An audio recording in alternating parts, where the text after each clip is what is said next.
इतिहास अतीत को जानने का एक साधन है। किसी समाज या राष्ट्र के इतिहास के अध्ययन के द्वारा हम उस समाज या राष्ट्र के अतीत को जान सकते हैं। अतीत का तात्पर्य उस राष्ट्र की संस्कृति और सभ्यता से है। प्रत्येक देश अथवा राष्ट्र की असीमता की पहचान उसकी संस्कृति और सभ्यता से की जाती है। प्राचीन भारत के इतिहास के अध्ययन से हम यह जान पाते हैं कि मानव समुदायों ने हमारे देश में प्राचीन संस्कृति का विकास कब, कहाँ और कैसे किया। सर्वप्रथम हम बात करेंगे भारत के नामकरण के बारे में। अपने देश के लिए हम प्रायः इंडिया अथवा भारत जैसे नामों का प्रयोग करते हैं।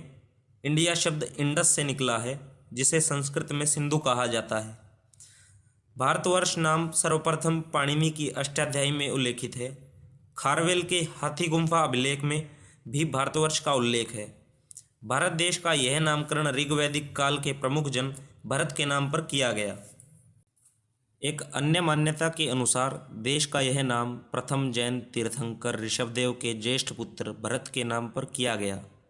ब्राह्मण ग्रंथों के अनुसार इस देश का नामकरण कुरु वंश के प्रतापी सम्राट दुष्यंत एवं शाकुंतला के पुत्र भरत के नाम पर किया गया था।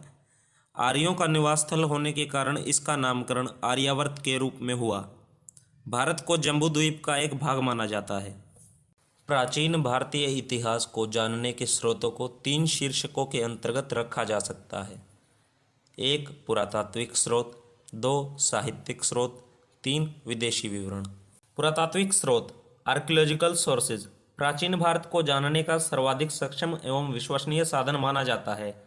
इसके अंतर्गत मुख्यतः अभिलेख, सिक्के, स्मारक, भवन, मूर्तियां, चित्रकला आदि आते हैं। ऐसी वस्तुओं का अध्ययन करने वाला व्यक्ति पुरातत्वविद आर्कियोलॉजिस्ट कहलाता है। अभिलेख पत्थरों, स्तंभों, धातु की पट्टियों या मृद भांडों पर उत्कीर्ण प्राचीन विवरण को अभिलेख कहते हैं।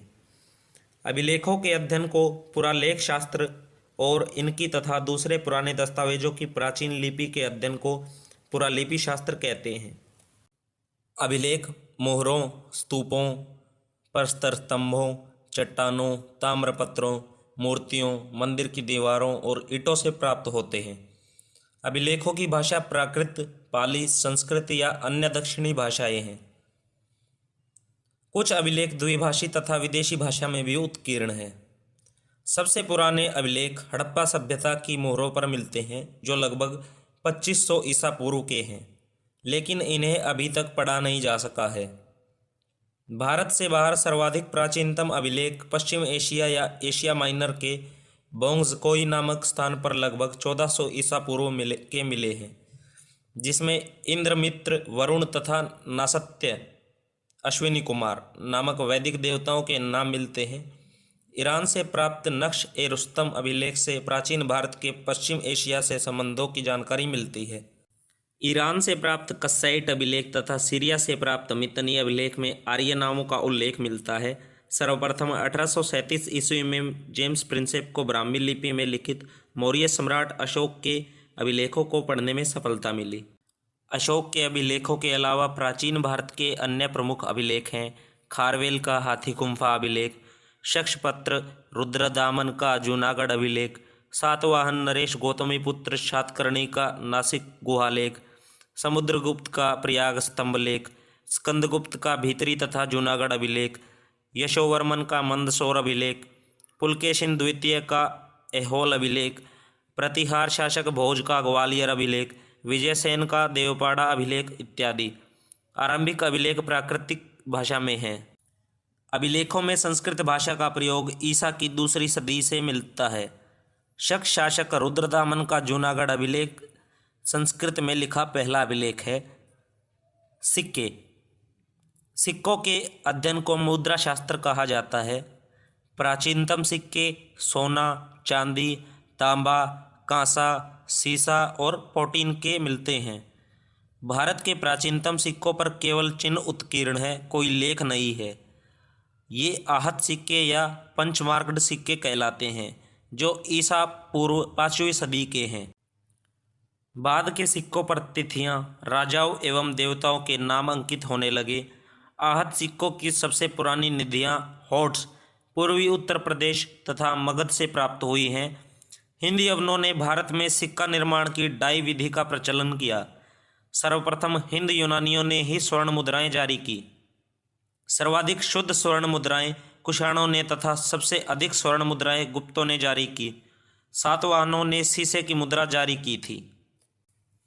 अभिलेखों एवं सिक्कों के अलावा महलों एवं मंदिरों, स्मारकों, मूर्तियों, मृदभांड, चित्रकला आदि के आधार पर भी प्राचीन भारत के विविध पहलुओं की जानकारी प्राप्त होती है।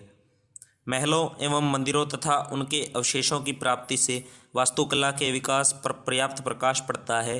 साथ ही सामाजिक, आर्थिक एवं धार्मिक अवस्था का भी आभास मिलता है।